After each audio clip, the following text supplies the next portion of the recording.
So why are we here today? A lot has been said about and written about financial inclusion policy in Nigeria, and then one wonders why, whether there's anything to be said again, or why we still need to even talk about it.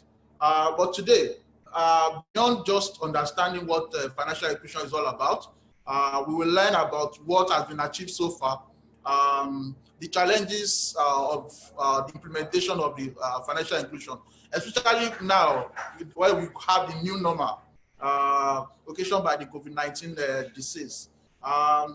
We will listen to the panelists as they share their understanding of financial inclusion policy as it relates to their different industries, and how they've structured their product and services to meet the expectation of the policy, the challenges that they face in implementing the financial inclusion policy, and of course, how they're leveraging digital payment system in spite of the COVID-19 issue.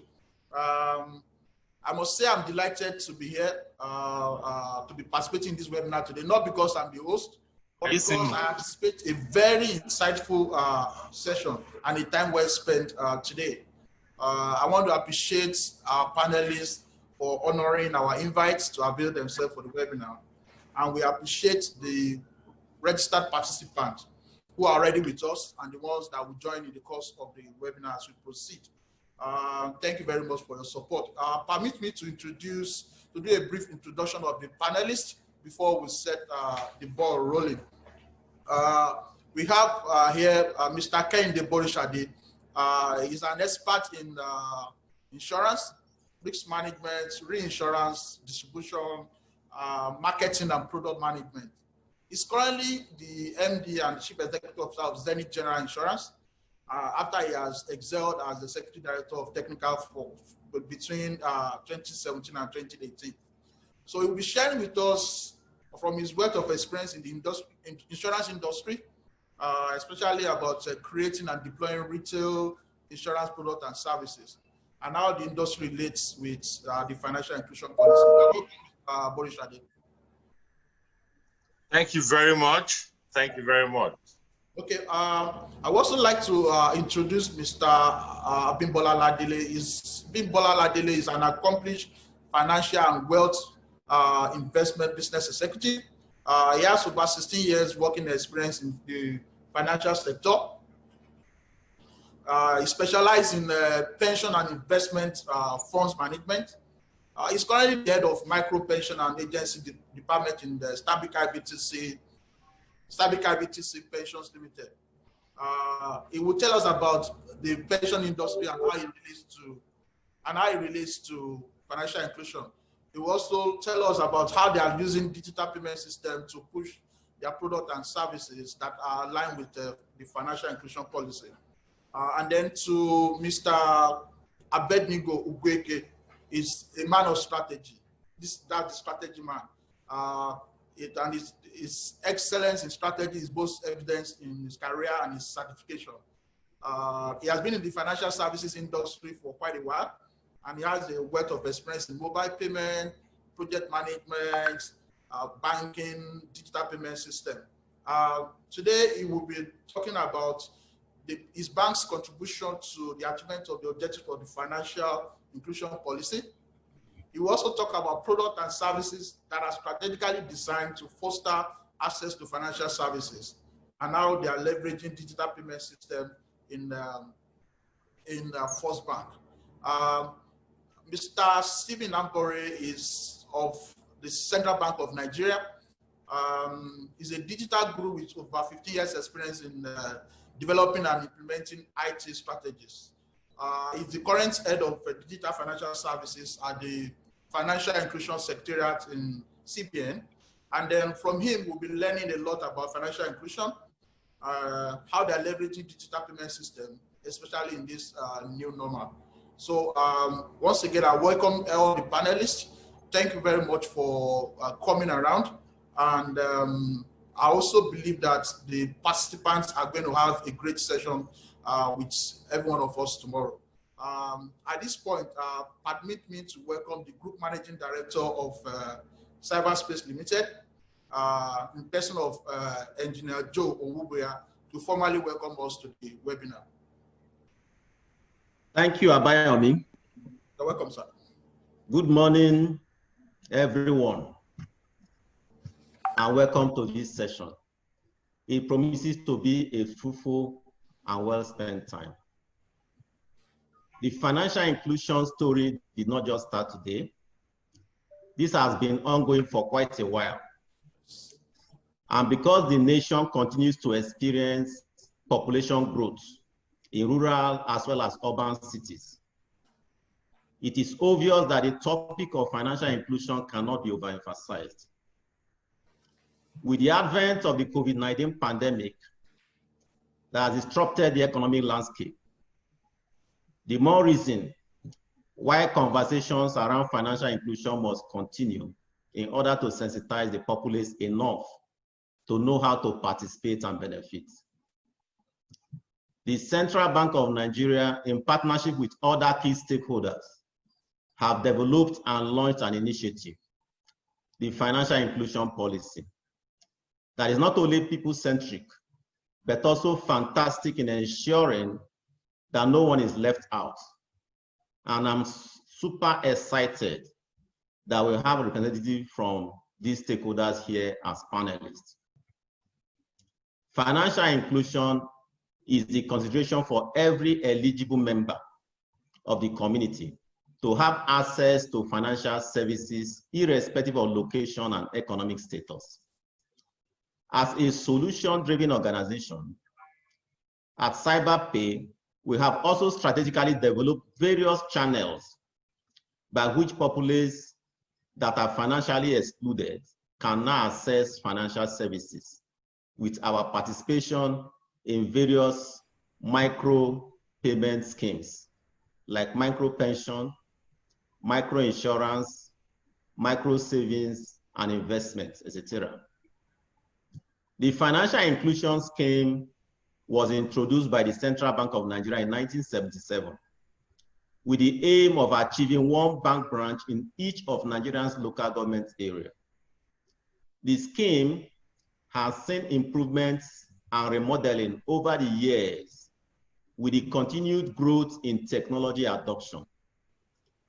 The first national financial inclusion strategy, however, was launched in 2012 with a target of 80% financial inclusion by year 2020.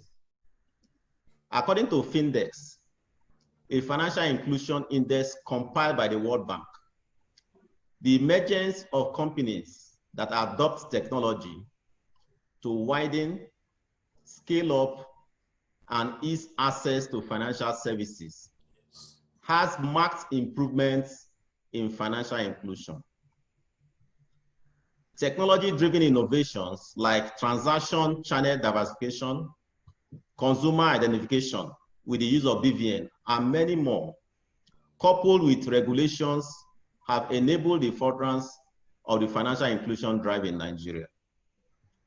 We are gathered here today to know more about financial inclusion, harness the digital advantage of this present day, and understand that irrespective of the times that we are in, every stakeholder is still very much motivated and committed in the fulfillment of the financial inclusion goal. On that note, I welcome you to this interesting conversation, and I'm convinced that with the caliber of individuals on the panel and the combined industry experience, this session will be worth your while. We will all gain enough insight into what is happening in the scheme of things where financial inclusion is concerned. I expect that new business ideas will come out of this conversation, so I implore you to stay tuned in and not miss a single line from any of the panelists. Thank you and have an amazing time. Thank you very much, Engineer Joe. That's the Group Managing Director of Cyberspace Limited. We appreciate the speech, and I believe that you have set the good foundation for the discussion this morning. Okay, so I know that the discussion will generate a lot of questions, and so I will say that if you have any question, the participant, you use the chat button just below your Zoom page. Just use the chat button for your question, and then so we'll be picking up questions later from there to pass across to the panelists. And then the other questions that do not get to the panel will definitely get answers from the secretariat that is already dedicated for that. So to set the ball rolling, each of our panelists will have 15 minutes each. Your first 5 minutes out of the 15 minutes will be for you to tell us, introduce, talk generally about financial inclusion, your understanding of financial inclusion, how it applies to your industry. And then the next 5 minutes will be for questions from myself as the host. And then the other 5 minutes will be for, permit me to welcome Alhaji Mohammed Babajika, the Director of Licensing and Authorization of NCC. Alhaji, you are welcome, sir. Thank you so much for welcoming me, and I also apologize for my late coming because of other engagements that I just had with my CEO, that I should go and attend another meeting in the next 20 minutes or 30 minutes. I know that was since yesterday, and I've mentioned it. So it is good that I will just make my contribution as we advance. Thank you so much. Thank you very much, and you're welcome, sir. All right, so quickly, to set the ball rolling, I would like to start, because we are discussing financial inclusion and married to digital payment. So to lay the background and to create the necessary foundation that we need today to move forward, I would like to invite Mr. Stephen Ambore of the Digital Financial Services team of CBN to give us like an insight into the financial inclusion policy of the Central Bank of Nigeria. He will tell us what have been achieved so far, who are the stakeholders that are involved, and other information that he intends to share with us. You're welcome, Mr. Ambore. You have 5 minutes.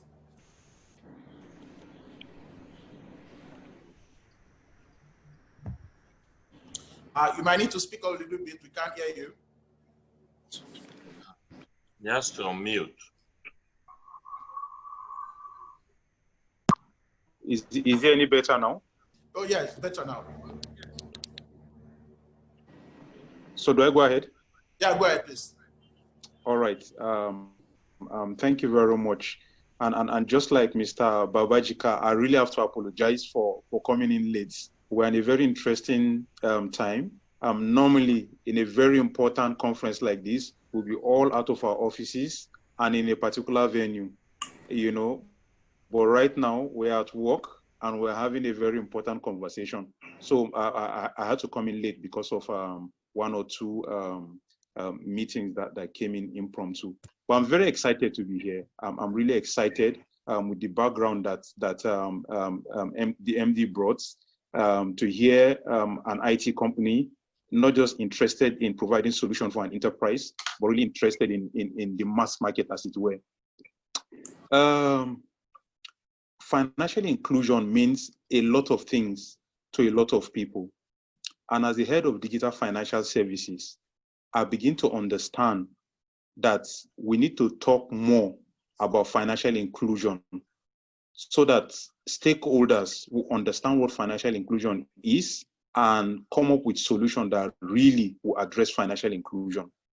For a lot of people, financial inclusion is about people that don't have money at all. So they equate financial inclusion to poverty. For a lot of people, financial inclusion is about people that stay in the villages. Once you are in the city, you are included. Everything here is right and wrong. But what exactly is financial inclusion? Pardon me to come down to this level. I don't want to take for granted that there are people joining the conference that are new to financial inclusion.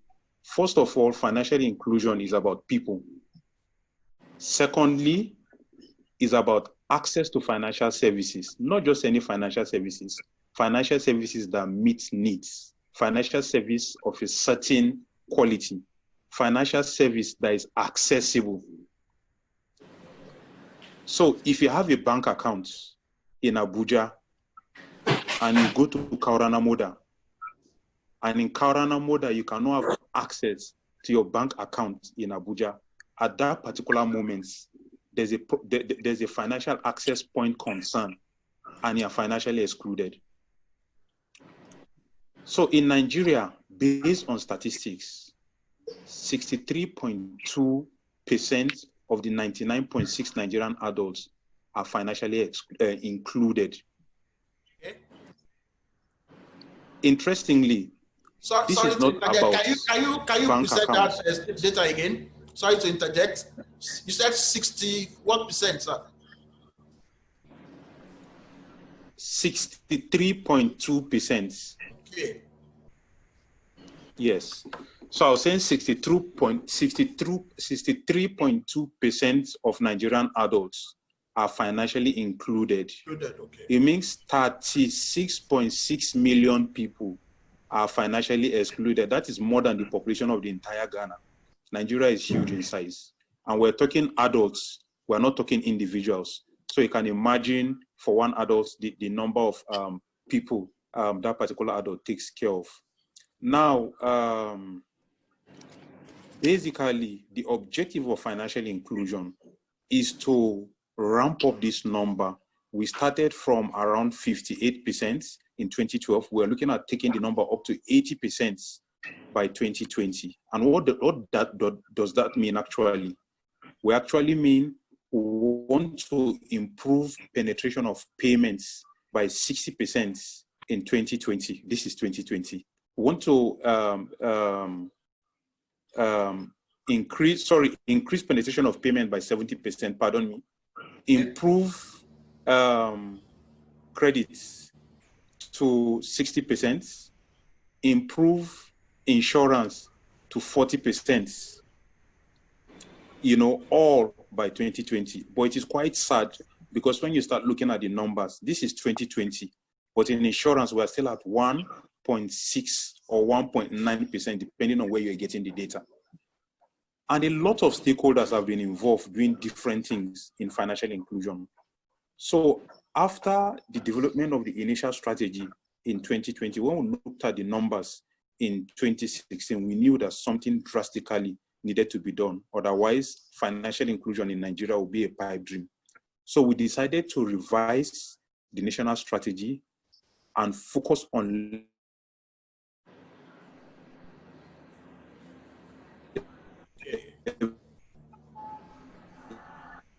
leveraging digital strategy is anchoring digital financial services to achieve financial inclusion objective. The previous strategy brought out a number of about 70 different initiatives that needed to be implemented to meet the financial inclusion objective. But we said, no, we want to allow this to be principle-based. What are the principles? One, allow players to play to their strengths. Secondly, provide a level playing ground for everyone that can provide financial inclusion solution. To that end, from 2018, you see a couple of policies from the Central Bank and the Bankers Committee. For instance, the Payment Service Bank license that was issued in November 2017. This is basically to open up the space for non-traditional players like the telcos, like fast-moving good consumer companies, or any large retail outlet that has different, it's about distribution, So any one of them can come in and play in the financial service space for the first time. In the same year, we looked at expanding agent network from 0 to 500,000 by December this year. So we launched the SANEF initiative, the Shared Agent Network Expansion Facility, to basically ramp up number of fixed location agents, because we need to improve financial service access points. There was a time in 2015, there were 30% of local government areas in Nigeria that do not have single financial service access points. And to add to that, the CBN and the Bankers Committee supported the setup of the NISA Microfinance Bank with the objective of having at least one of those bank branches in all the 774 local governments in Nigeria, trying to address the issue of access points. And there are a lot of stakeholders from NCC, from the pensions people, from the insurance people that are coming up with products that will ride on the objective of the strategy. So we have the micro insurance policy, we have the micro pension policy, we have the takaful by the insurance people, we have the bank assurance policy. So a lot of policies are being rolled out by different stakeholders to meet that objective. So I'll just pause here. Let me not take all the time. I can speak about the financial inclusion gap from now to this time tomorrow. Thank you. Thank you very much. You are right on the nick of time, because I was just about saying, if you allow you to continue, I extend the webinar till another 24 hours. All right, thank you very much for Mr. Ambore. Key point from what you have said, there are about 36 million adult Nigerians that are still excluded financially. And that is the target now, to ensure that these 36 million are also included. Not only in banking services, we need to know that, but also in relative financial services like insurance, like pension as well. And the mentality that financial inclusion is for the poor or for the remote location, we should change that mentality. Financial inclusion is for everybody. It's for everybody. It means having access to financial services wherever you are in the country. Thank you very much for that, Mr. Ambore. You have really done good justice to the introduction. Permit me to call on Alhaji Babajika. Mr. Ambore mentioned earlier that they are collaborating. There are a lot of stakeholders, and one of the stakeholders is NCC. So, what's NCC involvement in the financial inclusion? How is NCC partnering with CBN to help them in pushing this ideology around the financial inclusion? Alhaji Babajika, sir. Yeah, thank you so much, my brother over there, and members of the team. When we talk of financial inclusion, this dates back as 2010. That was the time when actually NCC saw the need to include certain financial transactions using the telecoms infrastructure. And we developed a framework at that time, I'm talking about 2010, to do mobile money. So when we had that framework, we had a kind of intervention from the central bank, saying that there is need for us to collaborate. Since we are talking about finance now, let the two regulators come together and see how best we can push that forward. Knowing fully the 774 local government councils we have in Nigeria, we have access in those areas. And there are areas as the central bank rep mentioned that have no services at the moment. So bridging those gaps can be easily facilitated via the telecoms infrastructure. So when that came on board, we now said, look, for us to drive this process forward, let's have a joint technical committee to look at these issues and come up with a direction to both regulators. In this case, whatever recommendations that we come up from that committee will be binding on the two regulators so that we move forward as far as mobile money is concerned. And by inclusion, financial inclusion strategy of Nigeria. So on the basis of that, we look at there are certain key things that we have to straighten. We have to come up, one, with a memorandum of understanding so that each player will know what is expected. Rules are, yes, exactly. And that memorandum of understanding 3 years or 4 years down the line was prepared and signed by the two chief executives of the regulatory agencies.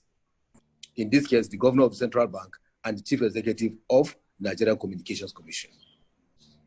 So we have been moving along with that, and thank God that I am part and parcel of that process right from the onset in 2010. And at the moment, I still chair that committee, while the central bank is deputizing.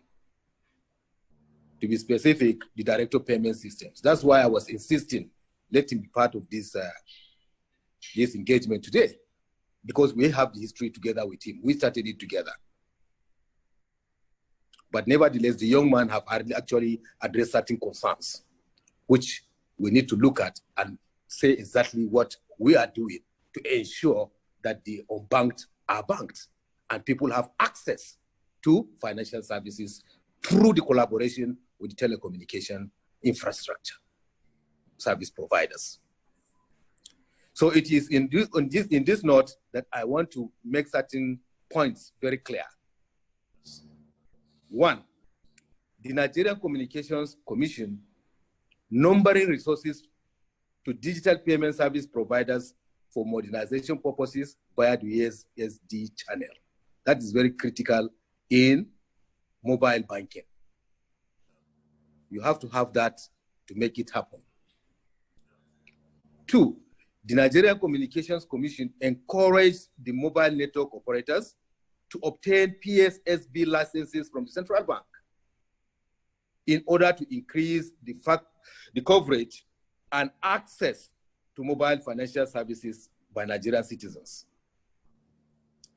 So the 36.6 million unbanked, we can easily bank them via this initiative. The NCC holds regular stakeholder fora on VAS, that is value-added service, and e-fraud, where all the necessary stakeholders in the ecosystem are brought together under one umbrella to discuss the challenges of the ecosystem and providing solutions on how to move the industry forward. As we know, for growth and development of the economy in Nigeria, there's no way we can leave financial inclusion. They are part and parcel of that process. So I will be very mindful.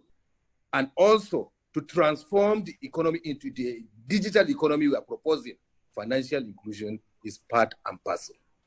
That's why I'm making these comments. Thank you very much, Alhaji. The NCC has also introduced a vast aggregation regime where all the aggregators are mandated to maintain connectivity with all network operators. This regime will simplify the ease of launching services by stakeholders in the value chain, including the financial inclusion.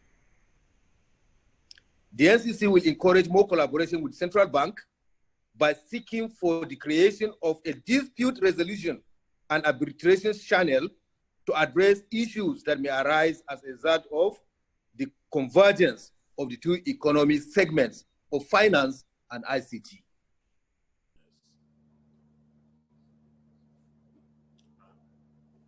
It is not a question of NCC playing a role to ensure that MNOs cooperate maximally with respect to the USSD scheme. It is a pure business decision. NCC has carried out a determination on the cost of providing USSD services, and it was found to be 1 naira 63 kobo per session for 20 seconds. It's a cost-based study that was conducted. This is the actual cost to the telcos for providing USSD services in Nigeria. The NCC has been encouraging MNOs and banks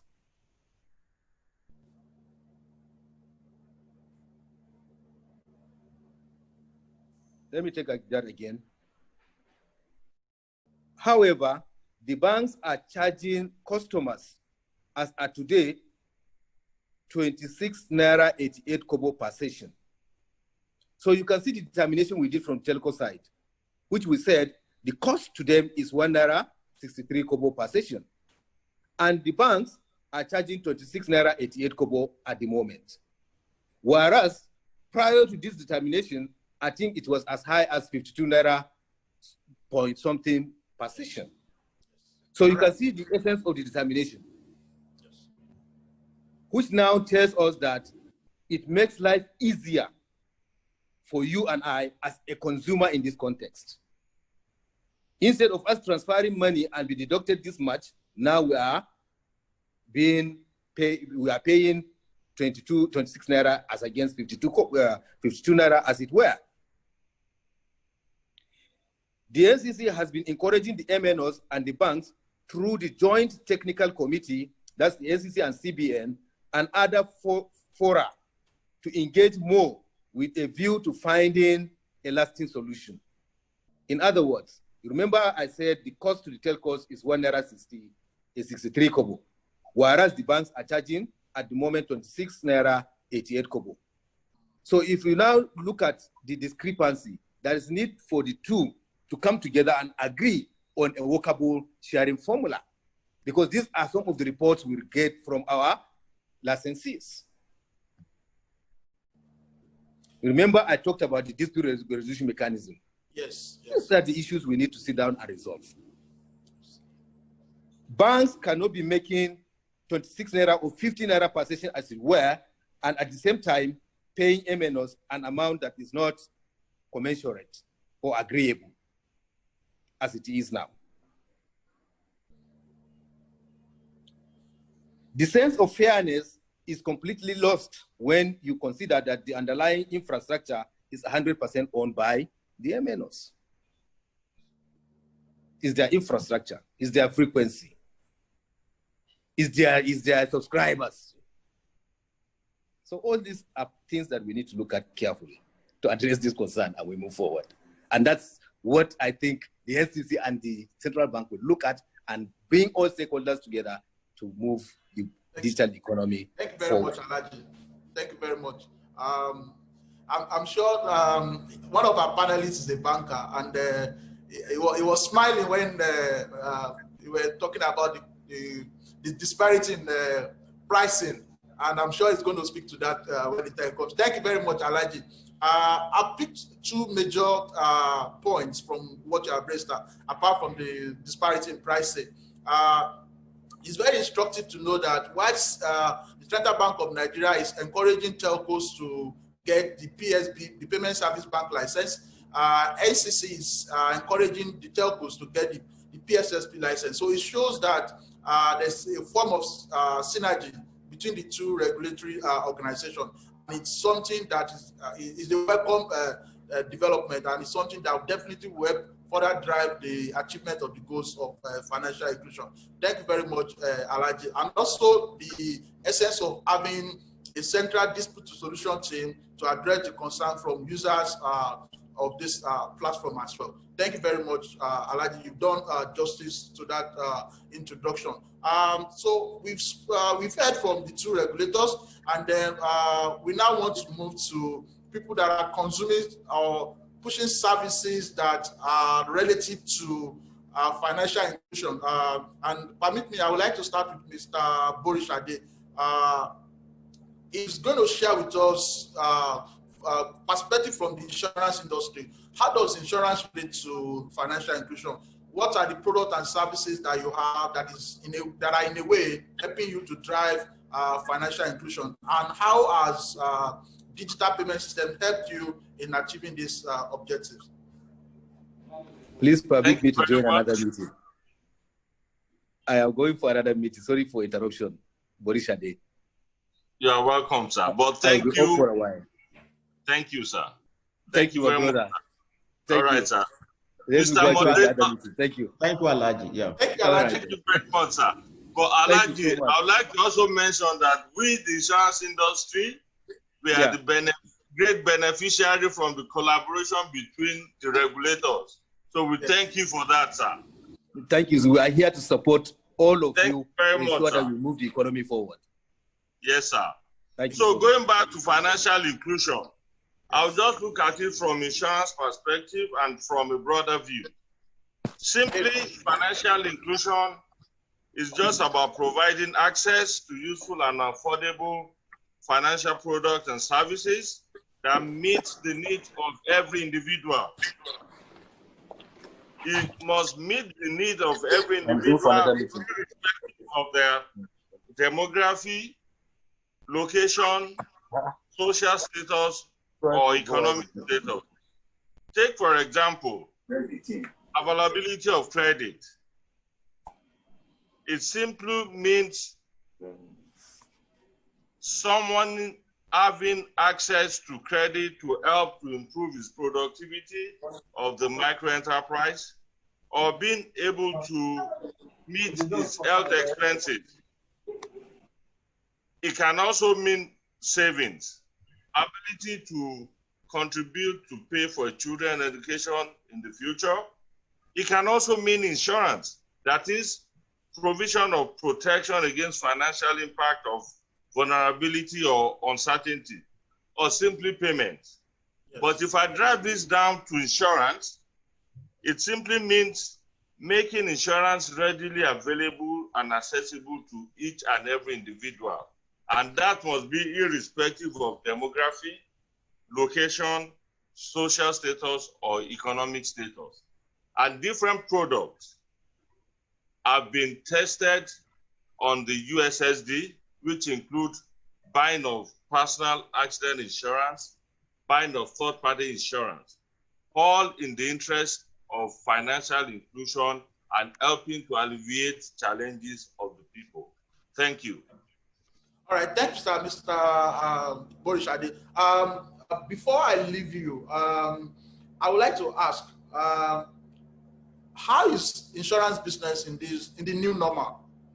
How are you coping with the challenges occasioned by the economic restrictions from the COVID-19 disease? Here in cyberspace, we call it the new normal. Thank you. It's indeed a new normal for us in the insurance industry and the insurance business.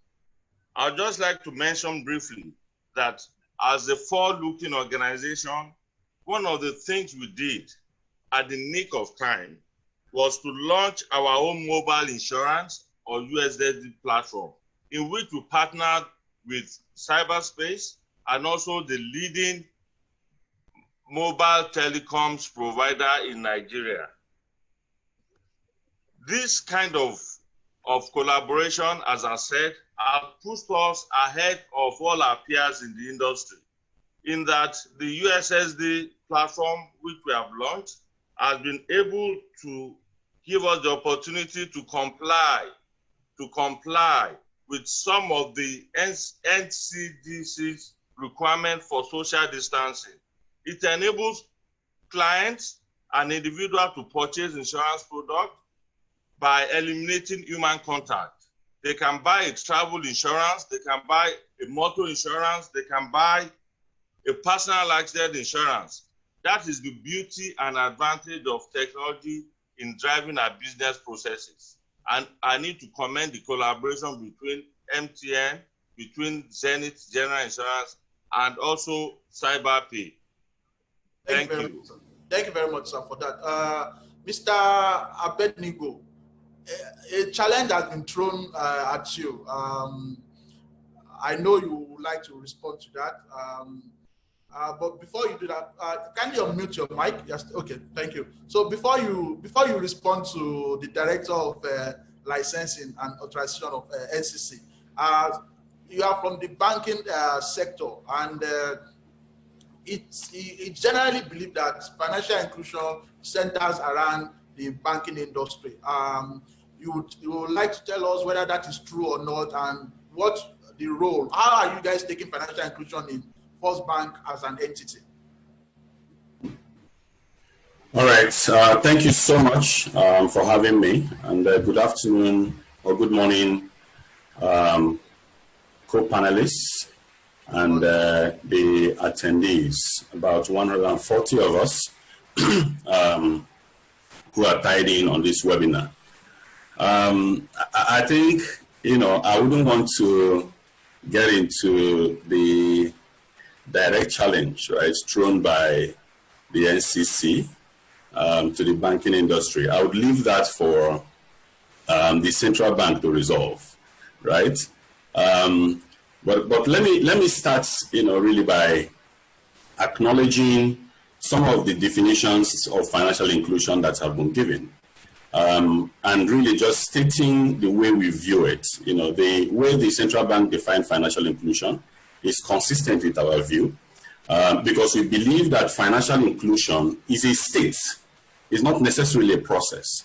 It's a state where individuals and businesses have access and can effectively use financial services that meet their needs. And of course, you know, the starting point is also to highlight that financial exclusion is a global problem. So it's not only in Nigeria.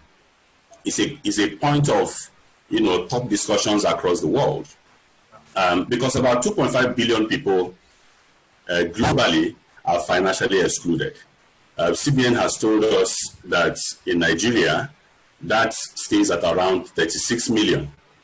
And if you think about it, that becomes, you know, the size, right, of the opportunity that all of us are going after. So in First Bank, we see financial inclusion broadly from two perspectives. One is that we see it as a way to solve social problems and make social impact. And we believe that, you know, First Bank has what it takes to be able to partner with the central bank and, of course, the government of Nigeria to be able to drive financial inclusion and create this social impact that we all desire. The second perspective that we see financial inclusion from is from a revenue perspective. So we believe that it is possible to solve social problems profitably, okay? And that really has been at the bedrock of how we have been rolling out our financial inclusion activities. In 2018, the bank successfully made financial inclusion a core part of our strategy with the rollout of our agent banking. And that was based on our study of, you know, the path to achieving financial inclusion in some other markets. For example, in Brazil, one of the ways that they achieved financial inclusion was through agent banking. In Kenya too, you know, that's also the same story. Today, I continue to be very excited about what we're achieving. Our agent banking network has over 62,000, right, locations. So we have achieved about 62,000 locations covering the nooks and cranny, you know, of this country. And this is significant because with what we're achieving with, you know, agent banking today, there is no local government area in the country where you do not have a First Bank service point, whether it is an ATM, whether it is a bank branch, or our First Money agents. So essentially, I would say that First Bank is really at the core, right, at the forefront of leveraging the financial inclusion policy of government to not just provide banking services to Nigerians, but importantly, to improve the lives of Nigerians, to improve businesses in the country, and also to drive the growth in the Nigerian economy. We recently crossed about 300 million successful transactions processed by our agent network. And it is something we're very, very excited about. And like I said initially, we believe that financial inclusion is not just about providing people access to financial services, right? It includes getting them, you know, providing that service in a way that enables people to be able to afford it, to access it, and of course, to solve real problems, you know, for them. And that is why at our agent locations, we have a wide range of services that we are providing, which of course enables people, whether you're a First Bank customer or not, you can access our agent location. People are able to open accounts. They can deposit money into any bank account in Nigeria. You can withdraw money from any bank account in Nigeria. You can make payments, you know, for your bills. You can pay anybody, and of course, you know, access a plethora of other services. So it's an interoperable network that we have built to be able to, you know, provide financial services. Even some of our agents do BVN enrollment, and that is helping to solve the issue of identity, you know, within the financial services ecosystem, which is fundamentally very important because if you really do not know people, it's difficult, to be able to provide them, services. So essentially, our view is that financial inclusion, for us to be able to achieve it, there has to be a tie-in, right, with financial empowerment. Okay, so it really goes beyond technology. It really has to be at the core of providing people with empowerment, and that is why we are deliberate, about the way we are rolling out our financial inclusion services. We could have, we can easily just stay on the digital channels alone because those are easy to drive. The NCC panelists mentioned about USSD channel, and of course we have mobile.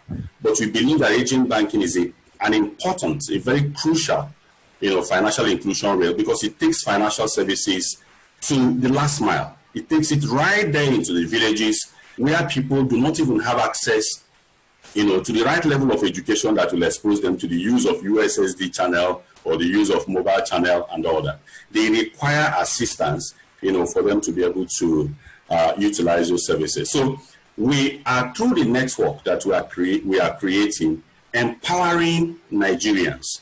I mentioned we have 62,000 agent locations. Each of those 62,000 agent locations is employing at least about 3 people. So in terms of direct employment, we're almost at about 200,000 people in terms of people who have been directly empowered by this agent network.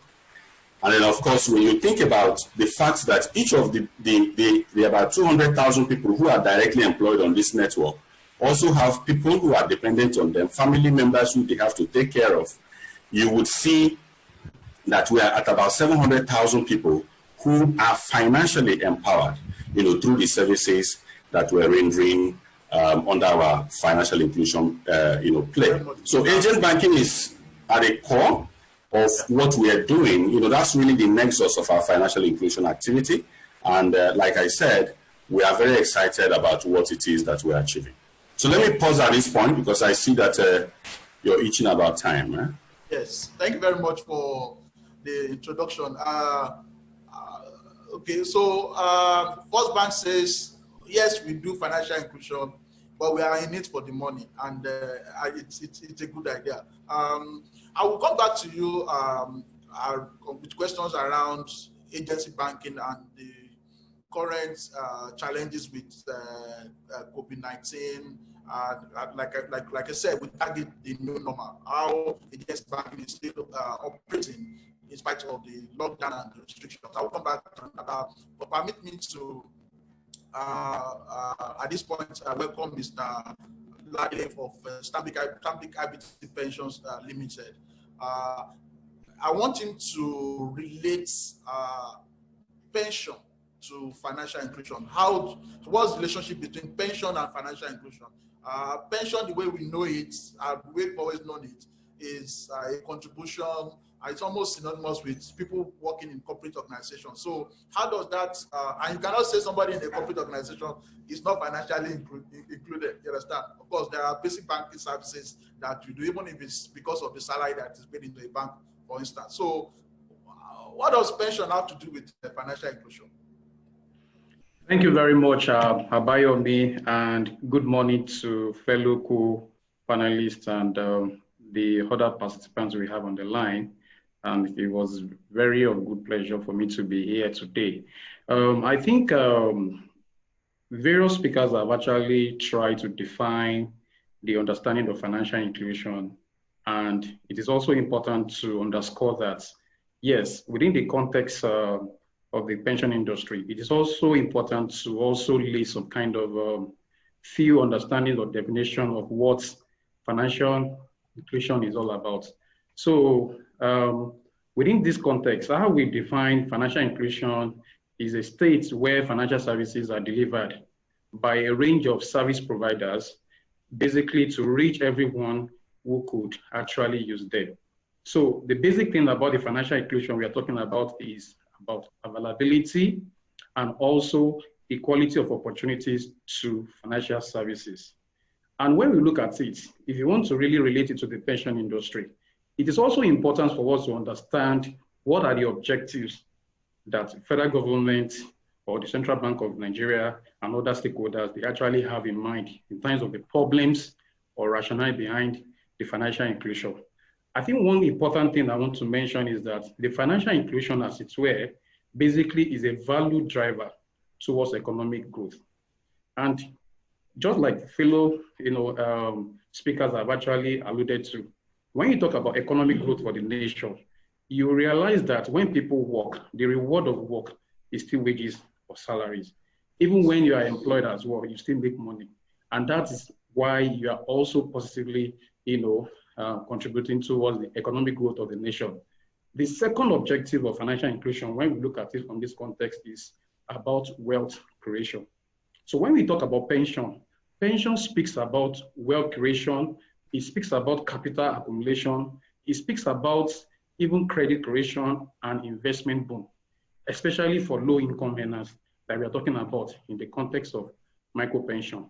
So when you look at these self-employed individuals, that is the micro-pension type of customers, basically, you speak to the fact that it's an opportunity for them to create and generate wealth over a reasonable period of time. The second reason, or the third reason or objective about the financial inclusion, basically is also to reduce the poverty in the land and also basically to alleviate it as well. When you look at the fact that people are gainfully employed, it is a sense of responsibility around the fact that, yes, you have access to information, financial services from time to time. So bringing that up in context of the pension industry, our own product for the financial inclusion is the micro pension plan. And it is important to mention that the micro pension plan, as we have it in the pension industry, it's actually a journey that started in March 2019, when President Buhari actually launched officially the micro pension plan in the pension industry. And Stanbic IBTC Pension, as a leading pension fund administrator in Nigeria, we also took a very bold step as the first pension fund administrator to launch officially in May 2019. And as we have it today, you can relate the objectives of the micro pension plan to the objectives of the financial inclusion, because it speaks to economic growth, it speaks to wealth generation, it speaks to capital accumulation, it speaks to investment opportunity, it speaks also to eradication of poverty. And largely, what we have started our own micro pension plan is retire well, because every hardworking Nigeria deserves to retire well at future. So I think I would like to stop on that note, Bayomi. Thank you very much, Mr. Ladele. Mr. Ambore, I will quickly like to open a discussion and ask a question. Mr. Ambore, can you hear me? You're on mute. Okay, so you mentioned earlier that there are 36 million eligible adults in Nigeria that are still financially excluded. Mr. Boris Shade offers insurance services. Mr. Ladele offers pension, micro pension services. Mr. Bednigo is in the banking sector. I'm sure they're interested in these 36 million people that are available and ready to be grabbed. So the question is, is there data that stakeholders can access to know who and who are currently included and who are excluded, so that in terms of target marketing, they can know, okay, who are we targeting and how are we going to target the people and where are they and all those stuff like that. So is there a place where we can go, or is it private information that cannot be shared?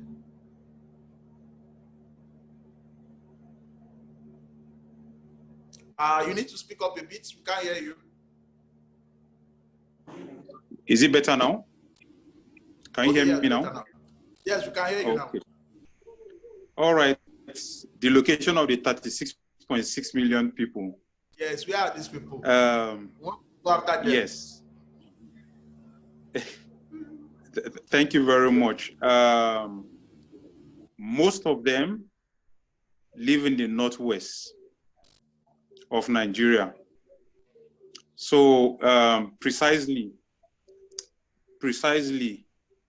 62% of them reside in the northwest.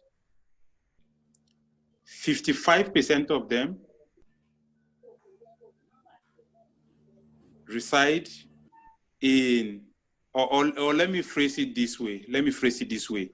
62% of the adults in Northwest Nigeria are financially excluded. 62% of the adults in Northwest Nigeria are financially excluded. 55% of the adults in Northeastern Nigeria are financially excluded. 31% of the adults in North Central Nigeria are financially excluded. 23% of the adults in the South Nigeria are financially excluded. 29% of the adults in Southeast Nigeria are financially excluded. So the most included region is the Lagos axis, the Southwest axis, that will have just 19% financial inclusion, which is below our financial inclusion target. The most financially excluded state in Nigeria is Gombe, where 76.1% of their population is financially excluded. In terms of demographics, youths are more excluded compared to other age groups. Women are more excluded than men. Rural dwellers are more excluded than urban dwellers. Then MSMEs are more excluded than people in the formal sector. What should interest innovators is the fact that 71.3% of these 36.6 million people have at least a feature phone. And if you look at statistics, we've not been doing well digitally. So mobile money penetration, for instance, is just at 3.3%. And the awareness of mobile money is still as low as 18%. And statistics are on that even for those that are included, fully digital transactions in was just about 70 million. So that is, there is a lot of opportunity to leverage digital to provide services, both for the financially included and the financially excluded. So I've told them where the financially excluded people reside. Thank you. Thank you very much, Mr. Ambore. And the data that you shared, permit me to ask if this data is readily available in public. Sure. Yeah. Sure. Okay, so where do we access this data? Is it on the CBN website, or there's a dedicated website for financial inclusion from the financial inclusion? EFINA does annual access to finance survey. You can find on EFINA's website, and you can find on CBN's financial inclusion annual publications. We do annual financial inclusion reports. It's available on CBN website. Available in financial inclusion strategy as well. Yeah, so the data is publicly available. Now, but let me go to Mr. Borishade, because when Mr. Borishade heard about 36 million people that are excluded, I could see the facial expression. I could see him targeting the market and trying to restructure. I could see him allocating resources in those areas already. Sir, I know Zenith Insurance has a good spread across the country. So, briefly, how do you intend to speak to targeting these 36 million people that are financially excluded, knowing that you have wonderful insurance products? And I'm not saying this because cyberspace is the one driving that service, but I believe that we are great benefits to the Zenith General Insurance to access and harness these 36 million that are currently financially excluded. Well, thank you very much. You recall that I mentioned that we launched our USSD platform precisely in February, and it was timely. And one good thing, I'll just share this empirical result with you. It has been proven time and time again that to reach out to 1 million people, to sell insurance to 1 million people in a traditional insurance form, it takes about 40 years. To reach that 1 million milestone using via mobile operator, it takes 1 year. Can you imagine?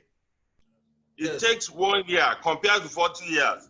And as I've mentioned, that for us, the product launch, our USSD product launch, has been a game changer in the distribution of retail insurance in Nigeria.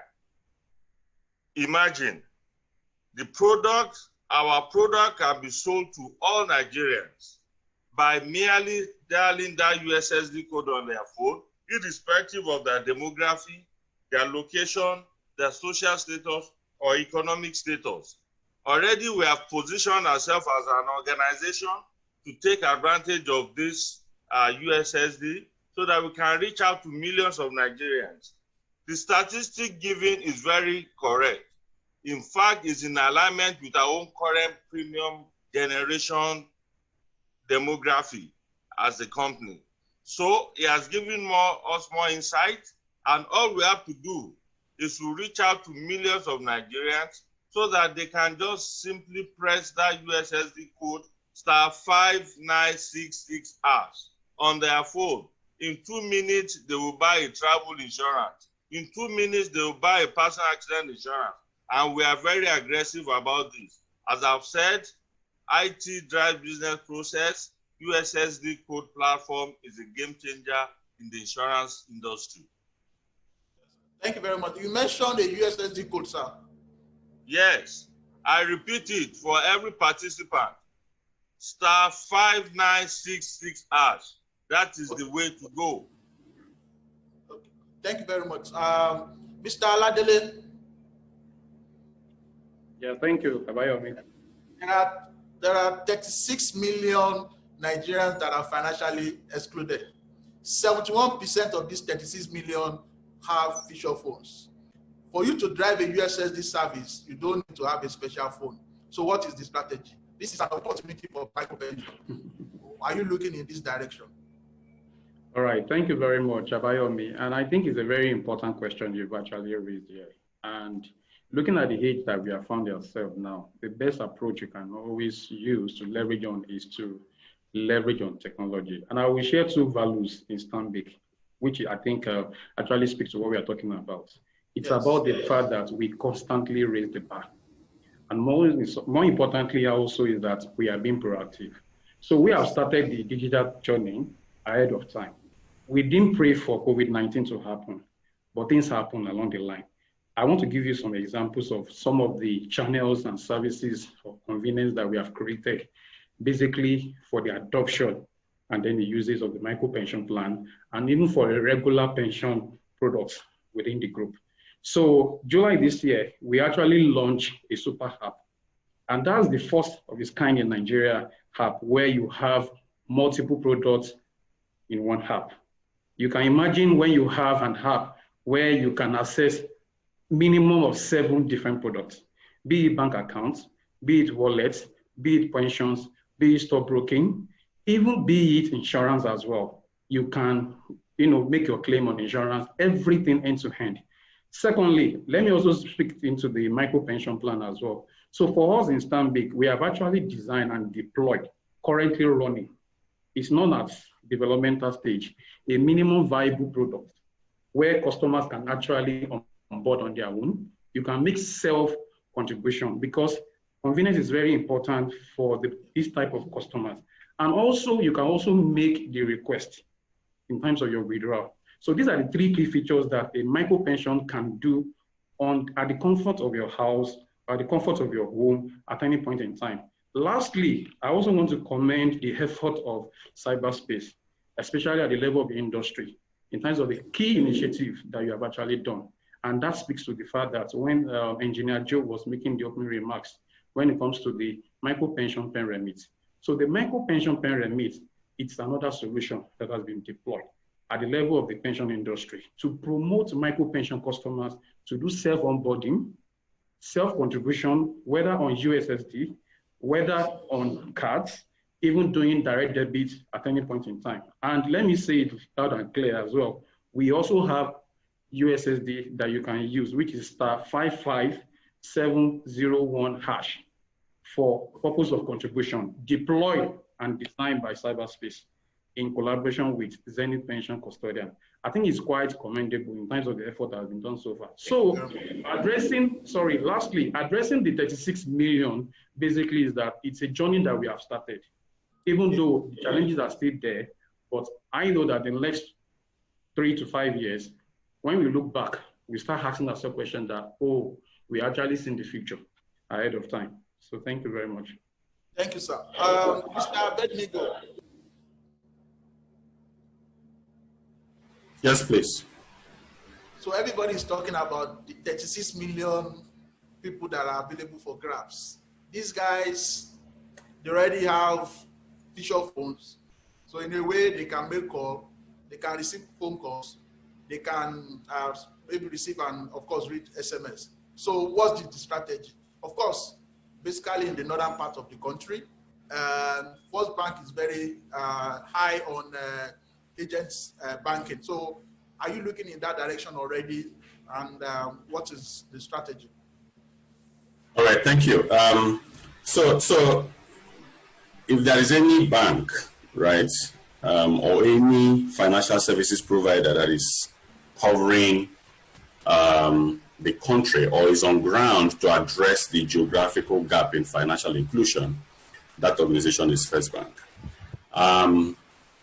And I would say two things, right? One is that in terms of our agent locations, we've covered the entire country. And based on what we know, there are people in this country, especially in the north, who would need people to be able to guide them in using financial services. So it's a fact. The second thing is that we have the largest or the biggest USSD banking channel in Nigeria today. About 9.5 million of our customers, right, are using our *894# USSD banking service. The volumes of transactions that we're processing across the country, as you know, including the north, northwest, northeast, north central, is unparalleled, right? So we are already at the forefront of leveraging technology to be able to drive financial inclusion. And the way we see the market, right, is that you have the segment of the market who can do self-service. So we have our digital channels deployed for those customers. But we also have a significant segment of the market who will access what we call self-directed digital channels, which is what the agent banking platform is. Indeed, for you to process 300 million successful transactions, you know, across the country in the remotest of villages, it's not, you know, you can't do it without technology. So we're leveraging technology and we're already covering the entire country. The coverage we have, you know, in terms of our branch network, in terms of our agent locations, and in terms of the spread of the adoption, the usage of our USSD and mobile banking channels, provide us significant data, right, to be able to tell, you know, what needs to happen, you know, the challenges that are being experienced by customers, what needs to happen to be able to grow, you know, financial inclusion in Nigeria and adoption, and really be able to address fundamental problems for people, creating services that they can, you know, that will solve problems for them. And I'll give you an example. One of the things that we have done for our agent location, for example, is to leverage the transactional data that they are generating and other data that we have with them, and, you know, leverage the power of big data analytics and machine learning to be able to build algorithms that we're now using to lend to them, providing them credit for them to be able to support their business. That same infrastructure is also extended for us to be able to lend to the ordinary Nigerians. If you remember, you know, when I mentioned initially that financial inclusion goes beyond just having access to an account. It's also about services that impact people's lives. And so today, through, you know, our AI-powered algorithms and machine learning and big data, and the tons of data we have been generating on customers since 1894. We are now able to lend to a wide range of our customers digitally, credit score them in minutes, and provide them credit. So technology is really helping, and we're leveraging that. We're at the forefront of leveraging technology to be able to address the geographical gap in financial inclusion, and also to deepen adoption and usage of digital services across the country. Thank you very much, Mr. Abednego. This question goes to MD Engineer Joe. There's been a lot of mentions from Stanbic IBTC, from the insurance, Zenith Insurance, about how their collaboration with cyberspace is helping them to drive growth of their product and services. This question is more about assurances. I know, like I mentioned at the introduction, cyberspace have been doing this for the past 25 years. The question is, what further assurance are we giving to our partners as regards the excellence of our service, the reliability of our product, and the innovations that we intend to bring about from time to time? Thank you, Abayomi, and thank you all the panelists. We in Cyberpay have been trying to see how best we can bring a lot of innovations, to see how we can leverage and help the insurance industry, the pension industry, and the banks in general. We have gone ahead to even develop a cyber world called Cyberpay. The Cyberpay has a lot of functionalities. In addition to the USSD code, which we are working with the Zenith Insurance, also the micro pension, we are working with the Stanbic IBTC pension. We also have a marketplace where customers can go and download. If you have an Android, you go to Play Store and download into your Android phone. If it is the iOS, you go to the App Store and download the Cyberpay. And the functionalities, it can help you with the electricity and energy payments. You can pay for electricity consumption in Lagos and also pay for relatives, parents, etc. all over the country. You also have cable TV subscription, DSTV, GoTV, StarTimes, etc. Also, airline tickets, domestic air travel tickets for all major airlines can also be leveraged there on the comfort of your home. We also have toll gate wallet top-up for all the toll gates, especially Lekki, Ikoyi, that does not accept cash. We also have facility that has airtime for all networks. You can go there and buy your airtime from the ease of your home, from the ease of your office. We also have fund transfer, send money within the app, send money to any bank account and all that. Those are the extra innovations we also brought to the table to also help our customers and also help our partners to leverage on them and see how they can increase the customer base. Thank you very much. Thank you very much, sir. From Engineer Joe, if what it means is that today, if typically what I do is I buy the recharge card by the roadside and I use to scratch. With the Cyberpay app, I don't need to be scratching the card card anymore. If I have the mobile app, I can buy airtime and do a lot of other services. Thank you very much, sir, and we appreciate that contribution. Mr. Abednego, earlier on you talked about your agent banking network. When the restrictions started and we started having a lockdown, how did the agent banking business fare? Because agent banking business requires physical interactions between agents and subscribers. So how did the agent banking business fare during this period? Very good question. Thank you, Abayomi. It was during the lockdown, the COVID lockdown, that we saw really the power and the importance of the agent banking network, in driving financial inclusion in Nigeria. If you would recall, the lockdowns across the different states meant that movement was restricted. bank branches were shut down, ATM locations ran out of cash.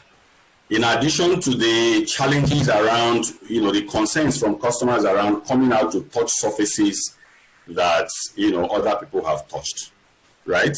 So you have the combined effect of restrictions, bank branch unavailability, ATM location inaccessibility, and even cash. When cash runs out, the ATM runs out of cash, it was very difficult at that point, to be able to go and count cash and then put cash back into the ATMs and all that. So we saw a very, we saw growing adoption of, digital channels throughout that period. So channels like USSD banking, channels like our mobile banking that customers could use by themselves, we saw growth in them. Although that was not so long moderated by the lack of funds, the restriction in economic activity meant that people did not have money in their accounts. And of course, when they don't have money, they're not able to transact through digital channels. But the agent banking channel was really, it stepped up again. Because these are really the places where people already live. It's easy for you to come out of your home, and then maybe the pharmacy or the chemist shop, right, on your street is an agent, and he's able to provide you access to financial services without you having to come out on the road where, security agents will, could get you arrested and all that.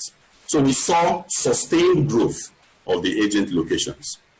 And because of the way we have also created our services, the agent location, social distancing is enforced by design. You don't have places where people will come and sit down and then they are breathing on themselves. Typically, those locations are built such that customers stand in front of the, burglary or the gather that the agent has provided. And then the agent is at the back and is able to serve him. And so the only thing you're worrying about, you're not touching surfaces, you're not, clustering with people. You're just worrying about, touching the cash and then eventually sanitizing your hands. Many of our agent locations also provided access for customers to be able to wash their hands when they get to the location and then to be able to sanitize before they, come into their location. So all of those, helps to be able to weather the storm. Indeed, one of the things that we have seen is that post-lockdown, the volumes of transactions on that channel has grown astronomically. And that is because during the lockdown, many people had to, it was the only access that they could have to their accounts, right? To be able to fund their accounts before you can even do digital payments. So that improved the adoption, the awareness and the adoption of the channel, which we are now reaping post-lockdown. So that channel has really weathered down the storm and is now an important financial inclusion rail. So thank you very much. So I will take questions from few questions from our registered participants. And the first question is a very strategic question because strategic in the sense that this person indicated that she's from that region in the north where they are so financially excluded. And this question is talking about how is financial inclusion being extended to rural areas where there is poor internet service? Mr. Ladele, how do you sell pension, micro pension for instance, to a rural area where there are poor internet service? Because they say that is one of the reasons why those areas probably are financially excluded.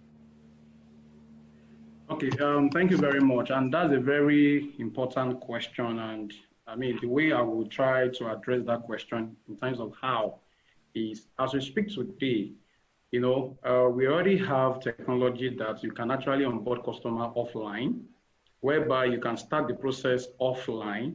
And at any point in time, when you have access to internet, you can actually commit the records, basically. So the solution we have can work both on online and offline, a dual solution.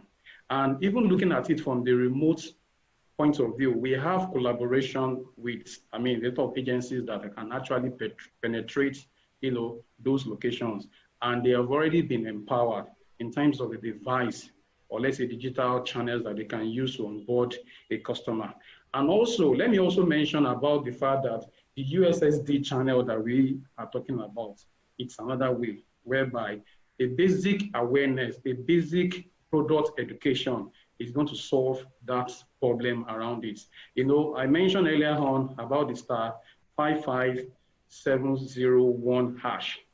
If you want to contribute as a customer, the most important thing about customer is you have to be a customer for you to contribute. You already have an account and you want to contribute. It is not internet driven. Basically, for someone that is using USSD code, you can commit your transaction. And even for new customers that want to come on board as well, I said it earlier on, you can start the process offline and commit it online. So I think technology is very important, and we have a lot of virtual technology measures that are still upcoming that customer can use at any point in time to access, be it where you are. I think what we should be looking at now is that it doesn't matter where you are in Nigeria, because every hardworking Nigeria, be it self-employed individuals, whether you work in structured or unstructured organizations, whether you have irregular income, whether you are located in the rural areas or semi-urban areas, you are actually entitled to this product called micro pension, because our desire is to ensure that every hardworking Nigeria retires well. Thank you. Thank you very much. So my next question will go to Mr. Boris Ade.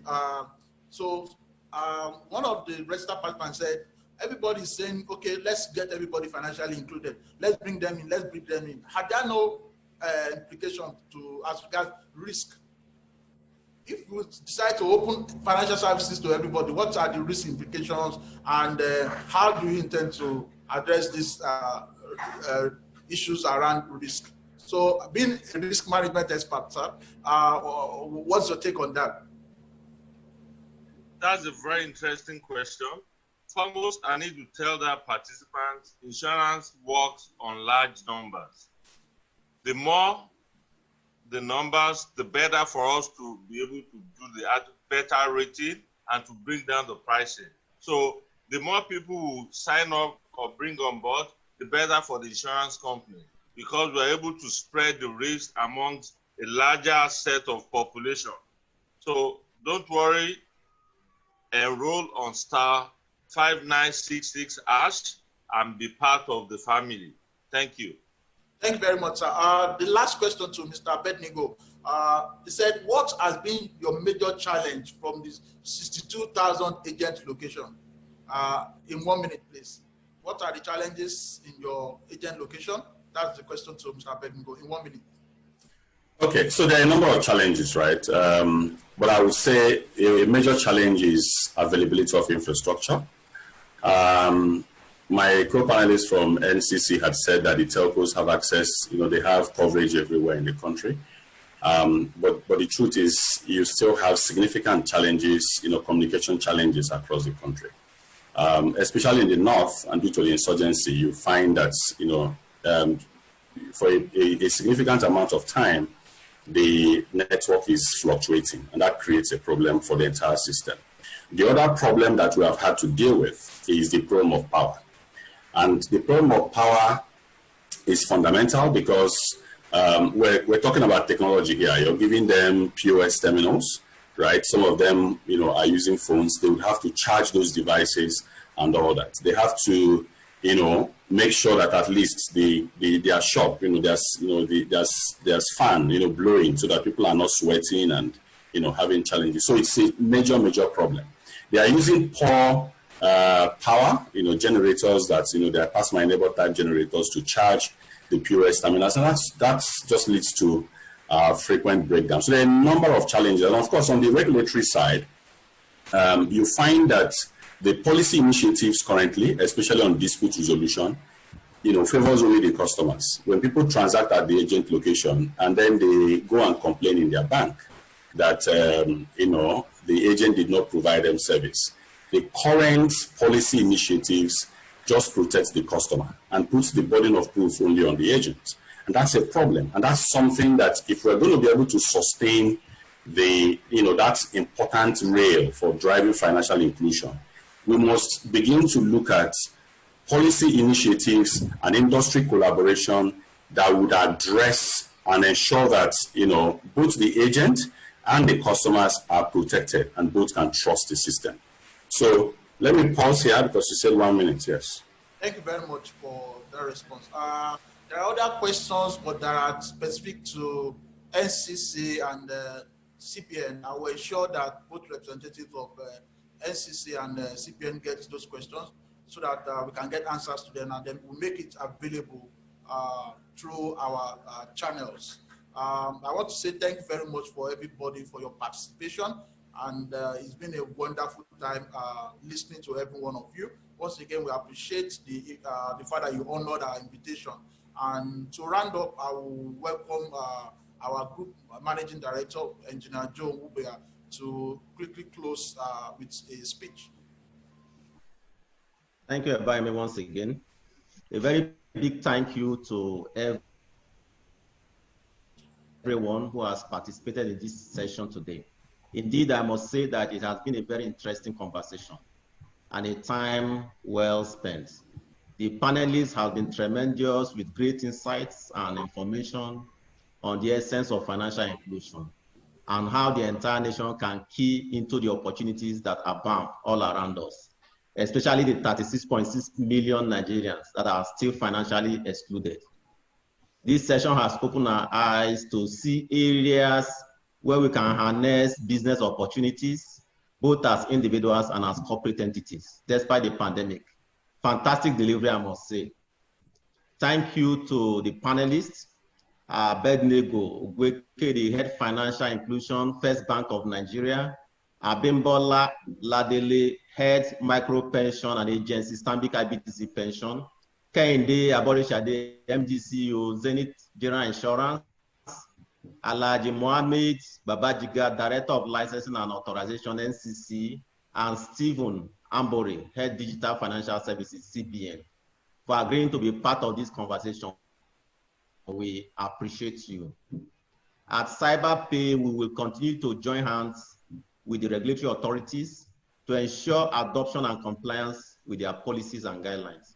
And to our customers, who were always referred to as our partners, we say that we have resolved to ensure excellent performance for all our products and services.